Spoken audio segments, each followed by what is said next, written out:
of earth and sky. Blackthorns, we march to Karaman with overwhelming assault. We will attack the Jotun without mercy, allow none to leave the field alive. Push with all your strength. We will not stop until this land has been scoured of the enemy. Caro Stranger's Song, General of the Blackthorns. Last time the Jotun and their Lassambrian pets come to Karaman, the quiet steppe littered the mountains with the skulls of the Godi, and they fled, promising to return. Now they have, and so shall we, and we will do whatever it takes to make Karaman a boneyard to their heresy, and drive their last from freeborn land forever. Brenos Brackensong, General of the Quiet Steppe. Izella's dance. I am your first general. This is our first fight. We march, the poisoned thorns of Navarre, with the Quiet Steppe and the Blackthorns, and our allied freeborn warriors in arms. We march to break our enemy. So break them, fight with me, and win.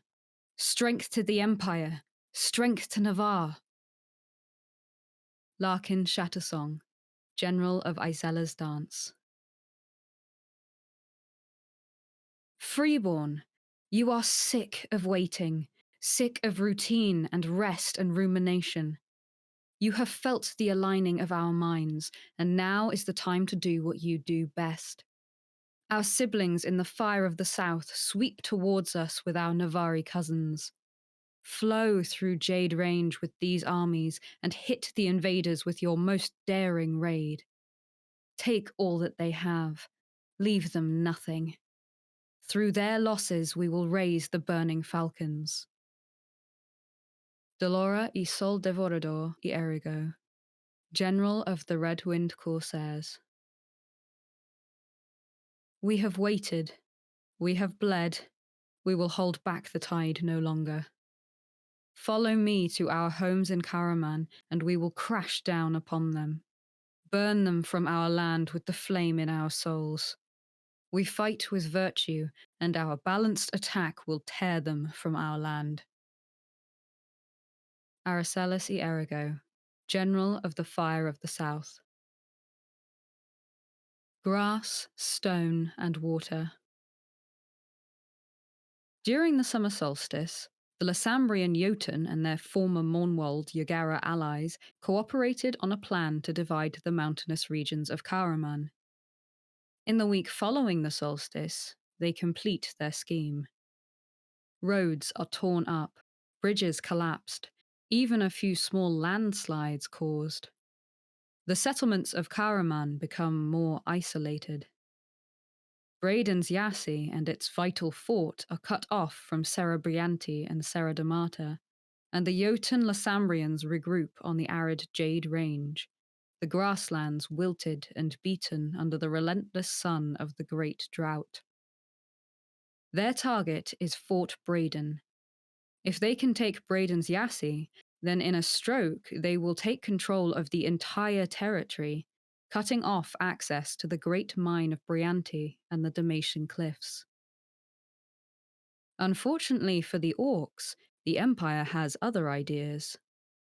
As the first fat raindrops detonate in the dust of Jade Range, announcing the arrival of the season of storms, 5 imperial armies arrive from the east. Both freeborn armies and all 3 Navarre armies, including the newly mustered Izella's Dance, come to the defense of Karaman.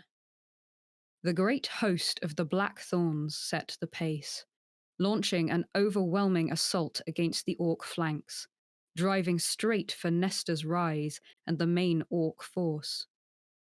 In their wake follow Izella's Dance and the Quiet Steppe, flanked by the Fire of the South and the daring raiders of the Red Wind Corsairs. The armies are supported by the garrison of Fort Braden, the walls of which glow with sigils of burning brass. With the garrison reinforced with great 4-armed constructs of bronze summoned from the mountain of Shikal, The weary soldiers are able to issue forth and join their freeborn fellows in the fight to liberate the southern plains. Blood, thorns, and ravens. From the moment the Navarre armies arrive in Karaman, it is clear that they have no lesser goal in mind than the eradication of the Lassambrian Jotun. The Blackthorns take the fore, smashing the Jotun again and again. They show no mercy. It is clear their intent is to kill every single orc they can get their hands on.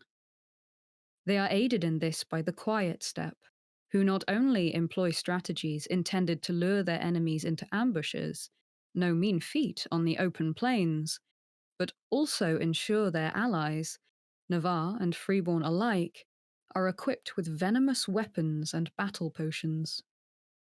They take every opportunity to launch surprise attacks against the Orc army's weak spots, taking particular pains to kill enemy healers. They seem to revel in spilling Orc blood, favouring opportunities to kill the enemy over chances to actually claim land from them.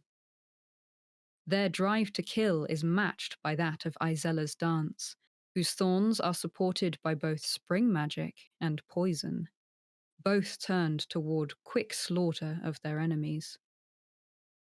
The bloodthirst of the steppe and the dance is exacerbated by the unique enchantment that cloaks them in a cloying, clinging, supernatural fog. While the rest of the territory is racked with storms, with flash floods thundering in the mountains, the arrival of the two Navarre armies is heralded by an unnatural calm that quietens the tempest. Ahead of the armies comes a great flooding sea of magical mist, thicker than any that has been seen in Karaman in living memory. It not only conceals the Thorns of Navarre from their enemies, it seems to spread uncertainty and confusion among the orcs they attack. Within the mist drift dark shadows, ravens and other carrion birds, that gather in increasing numbers as the season proceeds. Where their shadows fall, where their grim, croaking voices sing, fear comes with them. More and more of these avian shades gather each week. As the autumn equinox approaches, the sky is darkened by immense flocks of carrion birds that descend on every battlefield through the territory, even those where the dance and the steppe are not present. By all accounts, not all these birds are real in the conventional sense. There is talk of black birds with yellow eyes that materialize out of and return to the mist, as if embodying the fear it brings. Some of these birds are very large indeed. One freeborn soldier swears that they saw one the size of an ox that lifted an orc scout impossibly high into the night sky and dropped them, wailing, to the muddy earth below. This magical fog obfuscates the battlefields where the Navarre fight, allowing them to kill even more Jotun. Yet, disturbingly, the mist also seems to have some insidious effect on the soldiers who fight beneath it.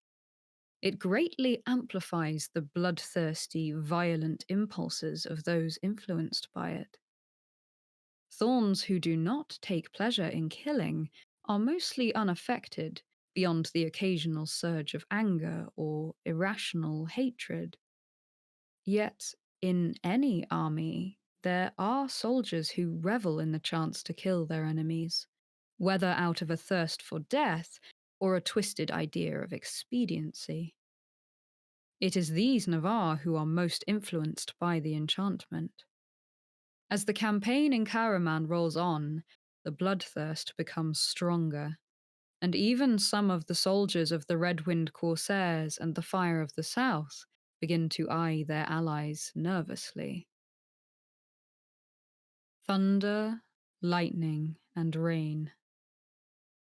While the Navarre seem hell-bent on slaughtering every orc in Karaman, The Red-Winged Corsairs have a very different aim. They push through their enemies, striking at supply lines, caravans, and the stockades where the heroes store their provisions. They seek out the wealth the Khorasan have already stolen from the people of the Cinnabar Hills. They are aided by the Fire of the South, who take a more measured approach to war with the Lysambrian Jotun than any of their fellows, seeking weaknesses in the enemy lines rather than attempting to smash through strong positions. They are supported by nearly 1,000 soldiers belonging to independent captains, bound together with autumn magic that lets each warband fight with the same fervour and understanding of freeborn ways as any Brass Coast soldier or Kohan. The Lysambrian Jotun would easily be outnumbered 2-1, were they not supported by several thousand elfin warriors drawn from the Summer Realm. Both the Escuta and the Hero have the favour of Eleonaris, who has sent her legions of knights and goblin foot soldiers to fight alongside them.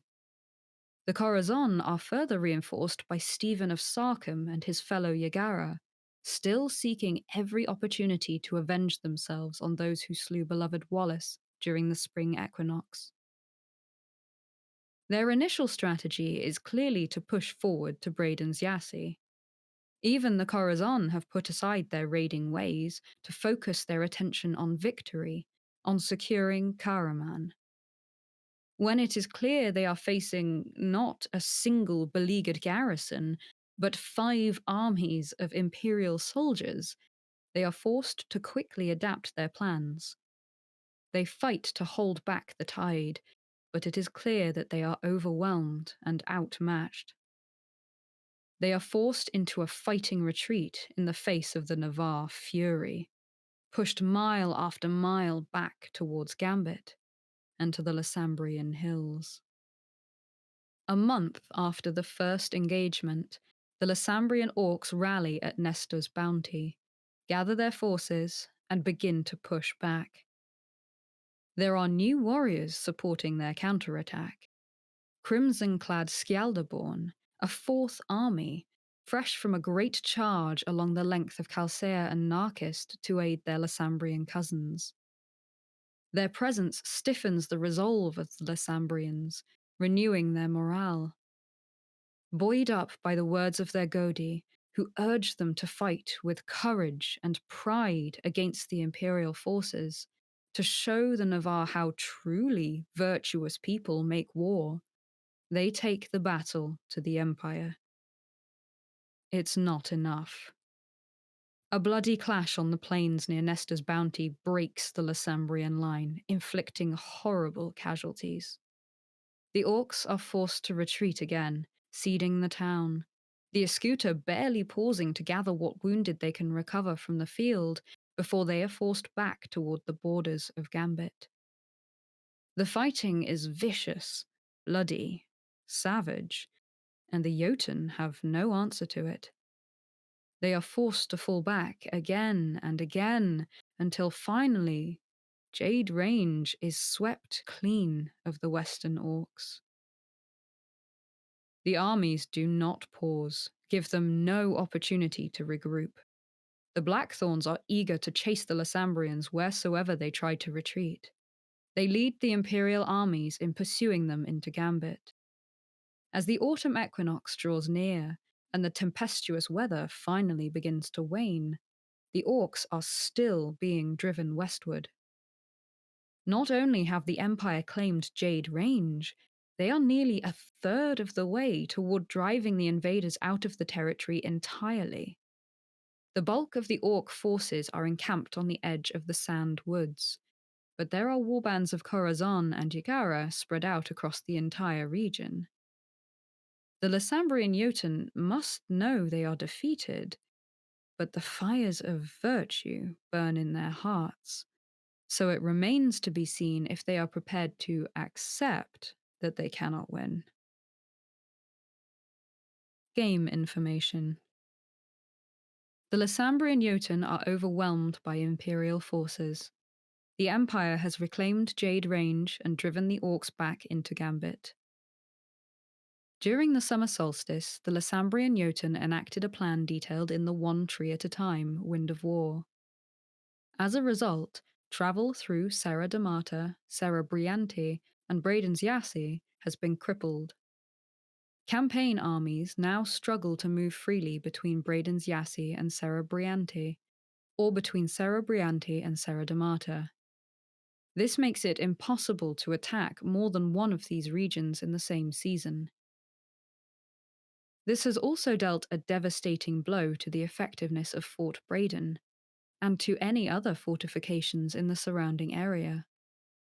Any fortification in Serra Briante, Serra da Mata, or Braden's Yassi will be able to defend the region it is in, but will not provide any benefit in either of the other two regions.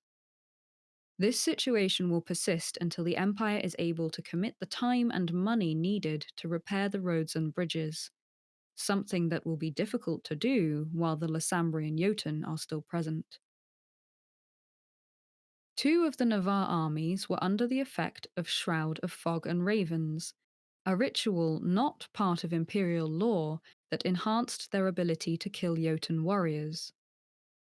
Unfortunately, this ritual is completely incompatible with Empire's magic theory, and was a remnant from the very first years of the game before we had nailed down all these elements. As a consequence, we are removing this ritual. Any character who has it mastered will now have an empty slot for mastering new rituals. The in-character explanation is that the recent conjunction of the lock has rendered the ritual unworkable, taking away whatever strange power it relied on. We will continue to reject attempts to create similar effects in this realm using arcane projections. It is not possible to enchant armies in this way with night magic.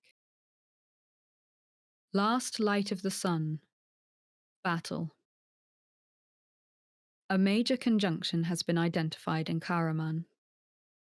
There is a major conjunction that will reach Karaman during the summer solstice. The Imperial prognosticators have examined the conjunction and believe it offers an opportunity to prevent the Lysambrian orcs recovering a significant number of injured warriors and healers left vulnerable to the Imperial advance on Rogota, as well as another opportunity to bring an end to the threat presented by Stephen of Sarkham.